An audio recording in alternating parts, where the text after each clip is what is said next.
There's no way a fidgety and skeptical news anchor would ever have started meditating were it not for the science. The science is really compelling. It shows that meditation can boost your immune system, lower your blood pressure, help you deal with problems ranging from irritable bowel syndrome to psoriasis. And the neuroscience is where it really gets sci-fi. There was a study out of Harvard that shows that short daily doses of meditation can literally grow the gray matter in key areas of your brain having to do with self-awareness and compassion, and shrink the gray matter in the area associated with stress. There was also a study out of Yale that looked at what's called the default mode network of the brain. It's a connected series of brain regions that are active during most of our waking hours when we're doing that thing that human beings do all the time, which is obsessing about ourselves, thinking about the past, thinking about the future, doing anything but being focused on what's happening right now.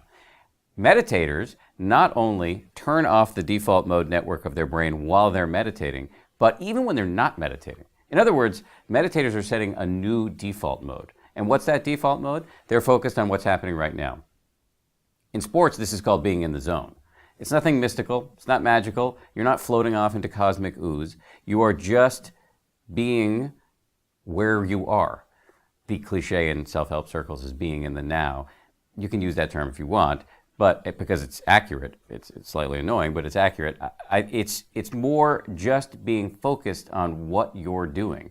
And the benefits of that are enormous. And this is why you're seeing these unlikely meditators now, why you're seeing the U.S. Marines adopting it, the U.S. Army, corporate executives from the head of Ford to the founders of Twitter, athletes from Phil Jackson to many, many Olympians, scientists, doctors, lawyers, school children. There's this sort of elite subculture of high achievers who are adopting this because they know it can help you be more focused on what you're doing, and it can stop you from being yanked around by the voice in your head.